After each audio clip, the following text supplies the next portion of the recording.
अपने गुरु से दया की याचना करते हैं कि हे शिव, आप मेरे गुरु हैं, मैं आपकी शिष्य या शिष्या हूँ, उन पर दया कर दीजिए। दूसरा सूत्र है चलते फिरते ऑफिस कचहरी कहीं भी हैं, अपने अपने कामों से जुड़े हुए हैं, कुछ न कुछ करते हैं तभी संसार चलता है, चाहे कोई घर में काम करे, कोई ऑफिस में काम करे। तो अपना गुरु की चर्चा दीदी हम लोग कितना जानते हैं, कितना महादेव के बारे में क्या जानते हैं, लेकिन जब से शिव को गुरु बनाए क्या अनुभूतियाँ मिली ये तो समझ में आती है। पहले हम लोग पूजा पाठ करते थे, बहुत नियम ध्यान से करते थे, परिणाम मिलता था पर समझ नहीं पाते थे।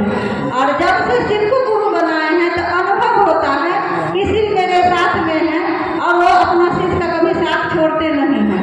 ये अनुभव मिलता है दीदी। गुरु अपना शिष्य को ज्ञान देते हैं और उस ज्ञान के बहाने हम लोग समझ जाते हैं कि शिव मेरे गुरु हैं और मैं उनका शिष्य हूँ। तीसरा सूत्र है जब आप सब काम से संपन्न होकर सोने के लिए जाते हैं दीदी, हो सके तो तीनों हर हमेशा 24 घंटा आप नमः शिवाय कीजिए। इसमें कोई खर्चा नहीं है, कोई समय का बर्बादी नहीं, कोई दान दक्षिणा नहीं देना है, कोई जो भंडारा नहीं करवाना है, जो ये चीज खाना है वो चीज खाना है, ये परहेज है, ये कुछ भी नहीं है। जब गुरु की दया होगी मेरे अंदर, आपके अंदर जितना भी दुराचारी है सब खत्म हो जाएगा, क्योंकि उनका ज्ञान होगा तो सब कुछ अच्छा हो जाएगा। यही 3 सूत्र है दीदी, ये 3 सूत्र महामंत्र है, ये 3 सूत्र कवच के धारण करने जैसा है। ये 3 सूत्र के सहारे हम लोग सब कुछ पा सकते हैं। सिर्फ निश्चल प्रेम और समर्पित भावना होना चाहिए दीदी। मेरा और आपका विचार वैसा होना चाहिए, विचार के धारा पर ही गुरु परिणाम देते हैं। मेरा और आपका वैसा विचार होना चाहिए। हम लोग कहते हैं कि फलना गुरु भाई, फलना गुरु बहन पैसा देते, फलना ये करते वो करते हैं। हम तो अपना घर संसार नहीं संभाल पाते हैं, दुनिया क्या संभाल पाएंगे? अपने संभालना होगा। जब अपने अपने हम लोग संभाल जाएंगे तो दुनिया सुधर जाएगा, जब हम सुधरेंगे तो जगत सुधर जाएगा। तो अपने अपने सुधरने की कोशिश करें। दुनिया क्या करता है? हम अपना बच्चा, हम अपना घर, अपना संसार संभाल ही नहीं पाते हैं, दुनिया के पीछे कितना भागेंगे दीदी? यदि महादेव दया करेंगे मेरे अंदर और आपके अंदर, जो बुरा व्यवहार है, जो दुर्गुण है, वो महादेव अपने आप दूर कर देंगे। दूसरे के पीछे क्यों भागेंगे? हम अपने पीछे भागेंगे दीदी।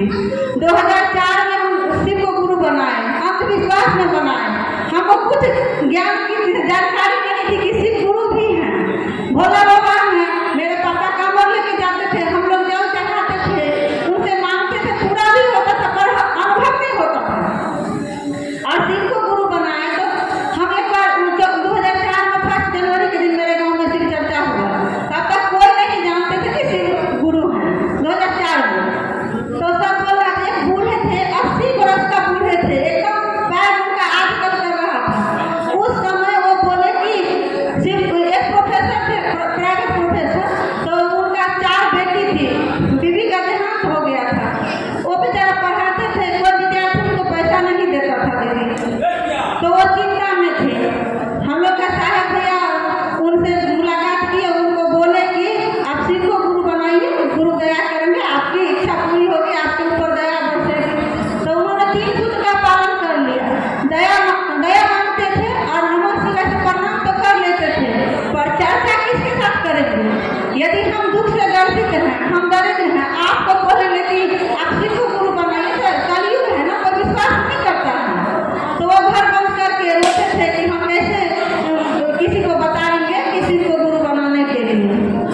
वो 3 सूत्र का पालन करते थे पर दया नहीं उतरती थी। 21 दिन के अंदर उनको दया उतरना चालू हुआ। उनका जो कॉलेज था वो मंजूरी हो गया, और जो बच्चा पढ़ा करके पैसा नहीं देता था वो भी देने लगा। ये सब चीज हम सुने तो मेरे अंदर भी एक माने क्या बोले उत्सुकता हुआ और लोभ जाग गया, क्योंकि लोभ सबको होता है। उसमें ज्ञान नहीं था तो हम सोचे ऐसा होता है क्या? कलयुग में महादेव इतना दया करते हैं। हम यही लोग बस गुरु को, शिव को गुरु बना लिया, अपना नाम का घोषणा करवा लिए दीदी। ये कहते नाम के गुरु नहीं है, काम के गुरु हैं। प्रत्यक्ष का प्रमाण ये गुरु देते हैं। ये 3 सूत्र महामंत्र है, ये मंत्र कभी छोड़िएगा नहीं। देश सदैव सबके ऊपर गुरुदेव दया करते हैं। मेरा 3 पुस्त में दीदी किसी को सरकारी नौकरी नहीं था, और मेरा 3 भाई को एक करके सरकारी नौकरी हो गया। हम बोले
मेरा पहचान ऐसा होना चाहिए कि हम जिस रास्ते से चले मेरा पीछा